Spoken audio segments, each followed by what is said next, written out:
दोस्तों नमस्कार। आइए आज मैं आपको इंडिसिस यानी घातांक के चैप्टर लेकर के आया हूं दोस्तों। और इस चैप्टर में मैंने दोस्तों आपको पूरा इसका जितना भी फॉर्मूला होता है वो सारा आज मैं आपको करवा दूंगा दोस्तों। फॉर्मूले के साथ में दोस्तों मैंने आपको हर फॉर्मूले पर एक एग्जाम्पल दे करके पूरी तरीक़ा से मैंने इसको सोल्व करते हुए आपको समझाते हुए मैं आगे की ओर चलूँगा दोस्तों। ठीक है, तो दोस्तों सबसे पहले क्या करना है, यदि आप हमारे चैनल को सब्सक्राइब नहीं किए हैं तो चैनल को सब्सक्राइब कर लीजिए और इसे शेयर करिए। और अगर कोई भी चीज़ को दिक्कत हो तो दोस्तों तो आप हमारे कमेंट बॉक्स में कमेंट कर सकते हैं दोस्तों। ठीक है, तो आइए दोस्तों हम अपने टॉपिक की ओर चलते हैं। तो टॉपिक मेरा आज ये है दोस्तों कि इंडिसिस यानी घातांक। तो दोस्तों घातांक के बारे में आप सभी कभी न कभी सुने होंगे या ज़रूर पढ़े होंगे। ये 8 क्लास या 7th क्लास में पढ़ने के लिए आता है दोस्तों। ठीक है, तो हमें इस चीज़ को अभी थोड़ी विस्तार में पढ़ना है, थोड़ी अलग ढंग से पढ़ना है दोस्तों। ठीक है, तो दोस्तों सबसे पहले मैंने ये बात कर लेता हूँ आपको कि घात जो है दोस्तों, ठीक है ना, घात की आवश्यकता क्यों पड़ी है दोस्तों। सबसे पहले नंबर का इसमें क्वेश्चन समझ लेते हैं दोस्तों कि जो घात है, घात की आवश्यकता क्यों पड़ी है दोस्तों। तो घात की आवश्यकता हमको दोस्तों इसलिए पड़ी है कि बड़ी चीज़ों को छोटी करने के लिए। ठीक है दोस्तों, पहले क्वेश्चन समझ में आ गया है कि यदि आपसे कहा जाए कि घात जो है वो घात की आवश्यकता क्यों पड़ी है, तो आपको दोस्तों बताना है कि बड़ी चीज़ों को छोटी करने के लिए घात की आवश्यकता होती है। ठीक है दोस्तों, अब हम ये दोस्तों कहते हैं कि जो हमारा यहाँ लिखा हुआ घातांक है, घातांक कहते हैं किसे दोस्तों। ठीक है, क्या है दोस्तों, घातांक किसे कहते हैं या तो क्या है। तो घातांक ये कहती है दोस्तों, जो मेरा घातांक है, जैसे समझिएगा घात या घातांक बात एक ही होती है दोस्तों। ठीक है, इसमें कभी कन्फ्यूजन नहीं होइएगा। तो मेरा मतलब हुआ कि जो घात है वो क्या कहती है। ठीक है ना, तो दोस्तों घात ये कहती है कि जिस संख्या के ऊपर, घात ये कहती है कि जिस संख्या के ऊपर मैं चढ़ी हूं वो संख्या उतनी बार ही आई है जितनी बार मैंने उस पर चढ़ी हूं दोस्तों। जैसे मैं आपको समझाने की कोशिश करता हूं दोस्तों, ध्यान दीजिएगा यहाँ पर। ठीक है ना, पहले नंबर तो हम यहाँ समझ लेते हैं कि दोस्तों घात, ठीक है ना, और घात को दोस्तों बोलते हैं पावर। क्या बोलते हैं दोस्तों, पावर। ठीक है दोस्तों, घात को क्या बोला जाता है दोस्तों, पावर। यानी जो घात है दोस्तों, घात को क्या बोला जाता है दोस्तों, तो पावर हो जाता है। ठीक है दोस्तों, तो चीज को क्या है दोस्तों कि एक एक चीज को हम अभी समझने की कोशिश करेंगे। ठीक है ना, तो घात जो है दोस्तों इसकी आवश्यकता हमें क्यों पड़ी मैंने बता चुका हूं। तो मैंने इसका एक एग्जांपल समझता हूं। मान लेते हैं दोस्तों कि यहाँ पर लिखा हुआ है a into A into A into A into A into dot dot ऐसे करके लिखा हुआ दोस्तों। ठीक है ना, इंडिफिनिट। तो दोस्तों इस चीज को हम क्या कर सकते हैं, या तो इसको अभी थोड़ी देर से हटा देते हैं दोस्तों। ठीक है ना, इस चीज को हम क्या कर सकते हैं दोस्तों कि a का पावर 1 2 3 4 5 इसको हमने क्या कर दिया दोस्तों, शॉर्ट कर दिया। ठीक है ना, तो ये हमारे ऊपर जो इसके इस ऊपर चढ़ा है इसी को हम लोग क्या बोलते हैं दोस्तों, घात कहा जाता है। ठीक है, इसके ऊपर क्या जो चढ़ गया इस संख्या वो क्या दोस्तों, तो घात हो गया। अब इसमें से एक दो बात समझने की चीज क्या है दोस्तों, मैं आपको बताता हूं थोड़ा सा। ठीक है ना, देखिए पहले तो हम ये समझिए कि घात किसे कहते हैं दोस्तों। तो घात की जो अगर हम बात कर लेते हैं कि आवश्यकता क्यों पड़ी भाई, तो घात जो होती दोस्तों कि बड़ी चीजों, देखिए क्या है, एक ये जो हमने लिखा ए into A into A into एक लंबी प्रक्रिया है दोस्तों। तो इससे हम शॉर्ट करते हैं तो हम क्या लिख सकते हैं दोस्तों कि ए का पावर 5, यानी ए जो है वो कितनी बार आई है भाई, तो 5 बार आया दोस्तों। ठीक है ना, ये तो घात हुआ। अब ये घातांक जो है दोस्तों वो क्या कहती है, तो घातांक जो होता है मतलब ये जो पावर है दोस्तों ये क्या कहती है कि मैं जिस संख्या के ऊपर या जिस नंबर के ऊपर चढ़ी हूं वो संख्या उतनी बार आई है। जैसे आइए इसको देखते हैं। ठीक है दोस्तों, समझिए ध्यान से, इसको समझते हैं ध्यान से दोस्तों। आइए पहले हम इसको समझ लेते हैं। जैसे अगर मान लेते हैं कि यहाँ पर लिखा हो दोस्तों कि a का पावर n। ठीक है ना, a का पावर क्या होगा दोस्तों, n। तो पहले तो आपको ये समझना है कि जो ऊपर वाला संख्या है इसको हम लोग क्या बोलते हैं, तो इसको हम लोग दोस्तों बोलते हैं घात, यानी कि पावर। क्या बोलते हैं दोस्तों, पावर। ठीक है ना, नीचे वाले को हम लोग क्या बोलते हैं दोस्तों, आधार कहते हैं। क्या कहते हैं भाई, आधार। आधार समझ में आ रहा होगा। नीचे वाले को हम क्या कहते हैं, आधार। इंग्लिश में बोलते हैं दोस्तों इसको बेस बोला जाता है। ठीक है दोस्तों, क्या कहते हैं, बेस, बेस इसको कहते हैं इंग्लिश में। ठीक है ना। तो यानी a की पावर n, a का मतलब एनी नंबर कुछ भी हो सकता है। ठीक है ना। तो ऊपर वाले चीज़ों को हम लोग घात बोलते हैं, यानी इंग्लिश में बोलेंगे तो पावर हो गया। ठीक है। और नीचे वाली चीज़ों को बोलते हैं आधार, यानी बेस बोला जाता है, हमारी जड़। जैसे अगर मान लेते हैं कि हम मैथ पढ़ रहे हैं दोस्तों, तो हमारी बेस ही मजबूत नहीं रहेगा तो हम आगे बड़े चीज़ों को नहीं सोल्व कर सकते हैं। तो यानी ये बेस हो गया दोस्तों। ठीक है। बेस का मतलब हुआ आधार हो गया, और ये इसके ऊपर जो चढ़ी है संख्या वो उसको बोलते हैं घात, यानी पावर हो गया दोस्तों। ठीक है ना। अब आइए यहाँ पर थोड़ी सी समझ लेते हैं।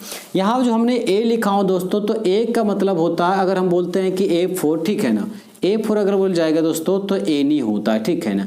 a नहीं मतलब कोई संख्या हो गया, मान लेते हैं यहाँ पर हम क्या बोल देते हैं, कोई हो गया। ठीक है ना। अब यहाँ पर दोस्तों जो n है, तो n के मतलब क्या होता है, नंबर होता है। ठीक है दोस्तों, NUMBR नंबर होता है। नंबर के मतलब क्या होता है दोस्तों, कि आप जानते होंगे संख्या होता है। ठीक है ना। तो ये इतनी सारी बात आपको क्या हो गया, आज कंप्लीट हो गया दोस्तों। ठीक है ना। आइए हम आगे की ओर लेकर आपको चलते हैं।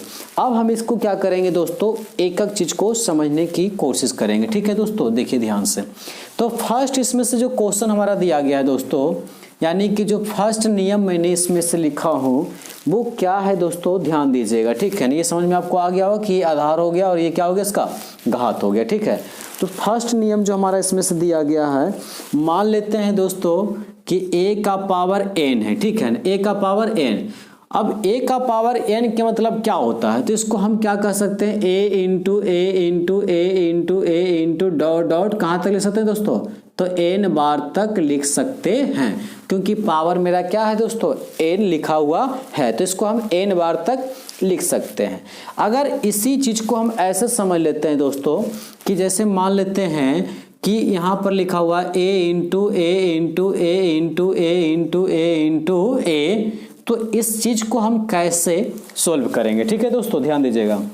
तो हम करते क्या दोस्तों, कि जो संख्या दी हुई है वो संख्या को मैंने यहाँ लिख देते हैं। ठीक है ना। अब ये संख्या कितनी बार आया भाई, तो 1 2 3 4 5 6, तो इसका मतलब हुआ कि a का पावर क्या हो गया दोस्तों, 6 हो गया। ठीक है ना। इतना बात समझ आपको आ गया होगा। आइए अब हम इसमें से चलते हैं अपने फॉर्मूला पर। ठीक है ना। जैसे फर्स्ट फॉर्मूला अगर हम इसमें से लेते हैं दोस्तों, है ना, फर्स्ट फॉर्मूला जो हम इसमें से ले लेते हैं, तो क्या हो जाएगा कि a का पावर m इंटू a का पावर n इजकल टू दोस्तों a का पावर m प्लस n होता है।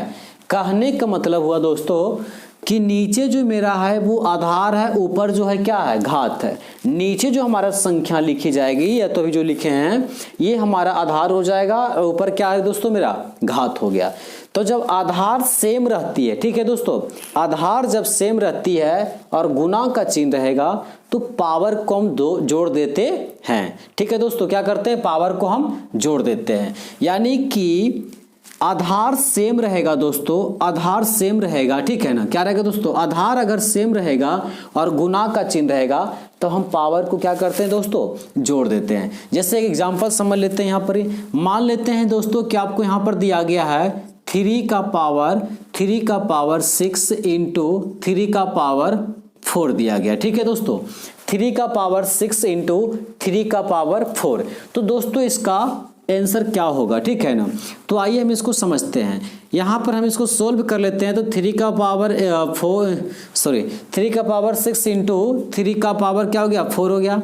अब हम क्या करते हैं दोस्तों सोल्व में कि 3 है ना, 3 इसकी पावर 6 प्लस क्या हो जाएगा, 4 हो जाएगा।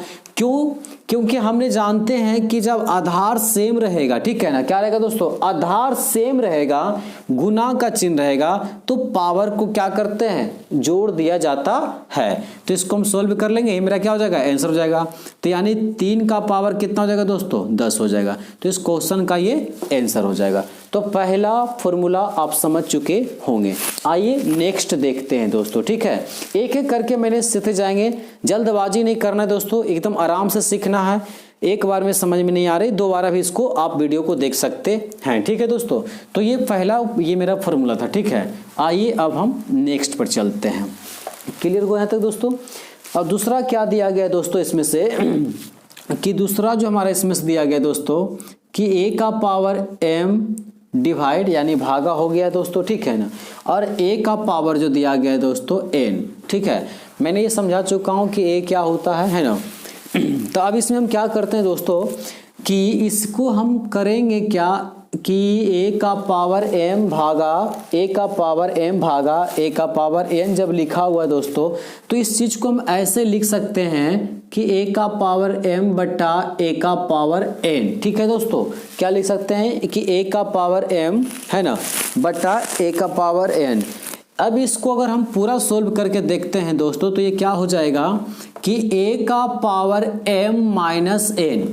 कहने के मतलब मेरा क्या हो दोस्तों कि आधार सेम रहे, समझिएगा ध्यान से, आधार सेम रहेगा और भाग के चिन्ह रहेगा, तो पावर को हम क्या करते हैं दोस्तों घटा देते हैं। देखिए ये चीजें और ये चीज दोनों क्या है दोस्तों सेम लिखा है ना, लिखने का तरीका केवल चेंज हुआ, बाकी दोनों का मतलब क्या है दोस्तों सेम ही है, ठीक है ना।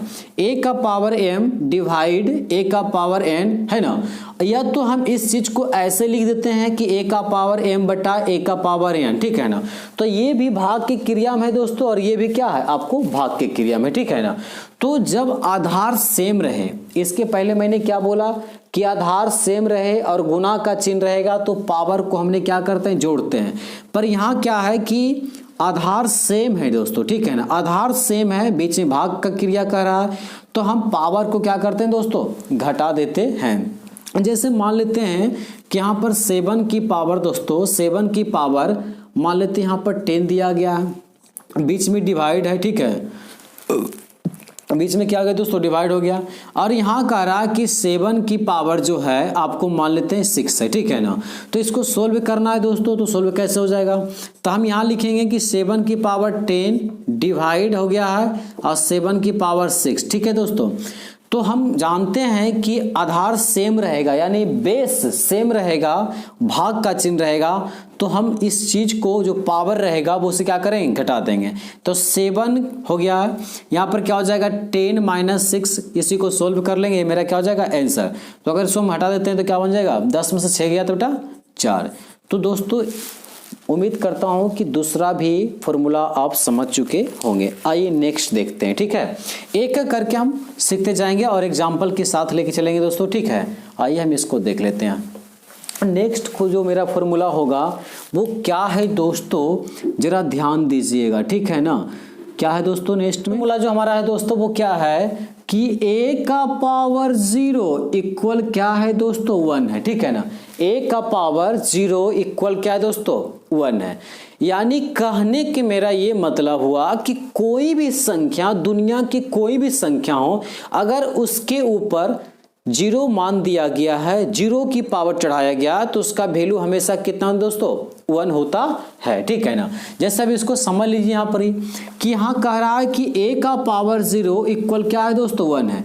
अगर मान लेते हैं कि 3 की पावर 0 तो वाट तो क्या होगा, तो डायरेक्ट बोलना है कि किसी की संख्या के पावर, कोई भी संख्या की पावर अगर जो 0 दिया गया है तो उसका मतलब ये हुआ दोस्तों कि 1 हो जाएगा, ठीक है। इसका मान कितना हो जाएगा दोस्तों, सदैव इसका मान हमेशा 1 होता है दोस्तों। अगर मान लेते हैं 3 6 7 8 9 4 ऐसे कुछ संख्या दिया गया है दोस्तों, ठीक है ना। अब इसकी पावर जो है दोस्तों वो क्या है 0 दिया गया, तो इसका वैल्यू क्या होगा दोस्तों हमेशा 1 होता है, ठीक है। तो ये हमारा चौथा फॉर्मूला हो गया दोस्तों। आइए नेक्स्ट देख लेते हैं, ठीक है दोस्तों। आइए नेक्स्ट में देख लेते हैं।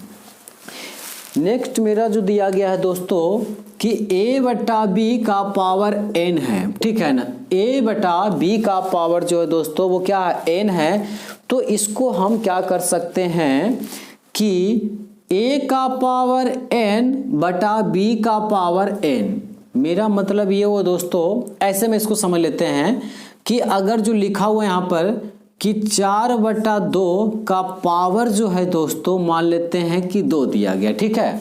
4/2 का पावर जो है दोस्तों वो 2 दिया गया है, तो इसका आंसर क्या होगा।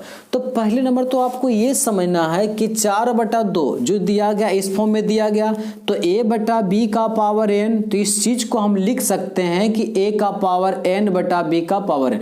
दोस्तों हमेशा एक चीज को ध्यान आपको रखना है कि ये जो मान होता है ना वो एक दूसरे के क्या होता है, बराबर होता है। देखिए इस चीज को हम ऐसे लिखें या तो ऐसे लिखें, मतलब इस जो मान को हमने यहाँ माना है इसको हम इस रूप में सोल्व कर ले या तो फिर इसी को हम इस रूप में लाकर सोल्व करें, दोनों का वैल्यू हमेशा क्या होगा दोस्तों, समान होती है। जैसे अगर हम इसको ऐसे कर लेते हैं कि 4 की पावर 2 बटा 2 की पावर कितना होगा, 2 होगा।